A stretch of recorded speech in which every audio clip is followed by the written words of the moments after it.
Hot sauna therapy. Is it really worth it? Let's go. All right, well, I just got out of the sauna because it's a little creepy to have a dude with a camera walking around inside the sauna.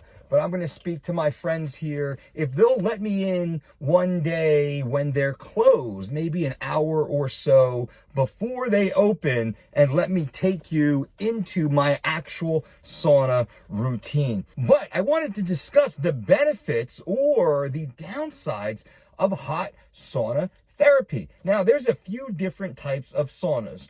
The most popular currently is the infrared sauna, or the far infrared sauna, which basically works by projecting heat directly at your body through specific, not coils, but plates. And the effects are so-so. Now, I actually have a far infrared sauna in my house.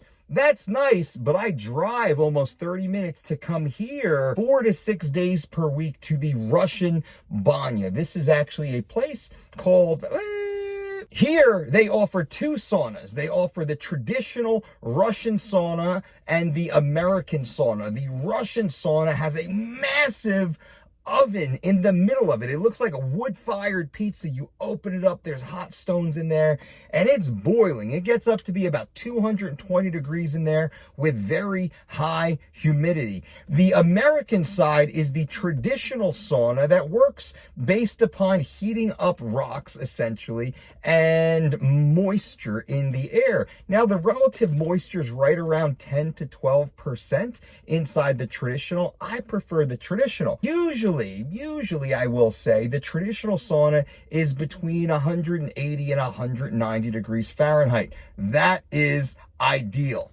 These were saunas in Finland, and they were 174 degrees Fahrenheit around, and the humidity was between 10 to 20%. What was very interesting to me when I was looking at the data coming out of Dr. Jari Lakonen's lab is that duration in the sauna seemed to matter with respect to robustness of the results. So I mentioned, for example, people that use the sauna 4 to 7 times a week were 50% less likely to die from cardiovascular disease related death. People that sat in the sauna for 3 degrees Fahrenheit for 30 minutes activated them by 50% over baseline. When I'm doing my Peloton bike, I do a lot of high intensity interval training, Pelotons, and I crank the sauna up, about an hour and a half before I'm going to get on that Peloton, around 186 degrees Fahrenheit for me when I get in there.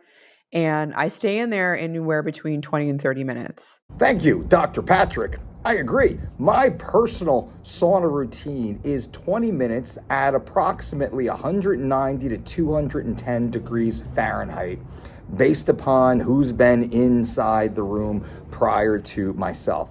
The sweet spot for me is right around 205 degrees, and I always stay in for 20 minutes. Some days it's super easy, some days it's a little harder, but I'm always optimally hydrated. Now, more often than not, I'm going 4 times a week minimum. Usually I'm going about 6 days a week, only because where I go is closed 1 day per week. Do I suggest cold plunge immediately after the sauna? Well, sometimes, but not all the time. The time that I exercise matters. Now, science has shown that sauna after exercise has shown to be beneficial or neutral.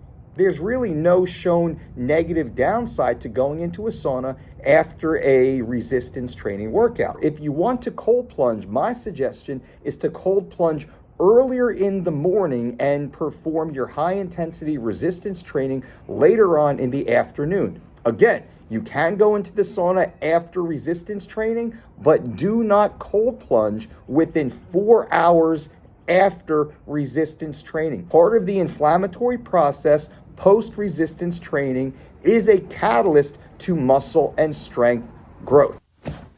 So there you go, a quick and easy takeaway about the sauna. Thank you to Dr. Rhonda Patrick, the great Dr. Rhonda Patrick, who's done so much to advance the understanding of heat shock proteins, autophagy, as they relate to extreme temperature immersion. To summarize briefly, approximately 180 degrees Fahrenheit is ideal for 20 minutes or more. If you're setting up your own sauna protocol, remember, speak to a doctor first. You can faint, you can pass out. If you have any pre-existing medical conditions, they can be made worse. But the majority of the science that we've seen, Dr. Rhonda Patrick has seen, and many of the other researchers in the industry have found exposure to extreme temperatures, both hot and cold, have a benefit to us humans, to, us, the human race out here. Who would have known?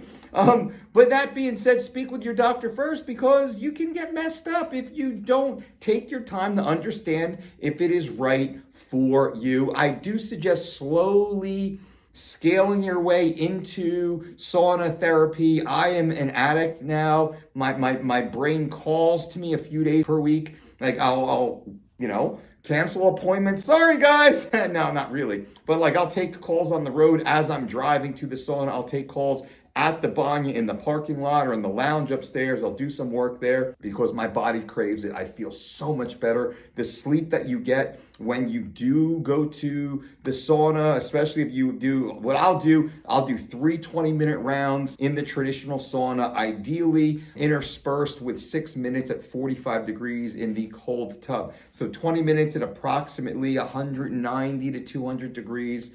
Followed by 6 minutes at 45 degrees. Whew, baby, it is awesome.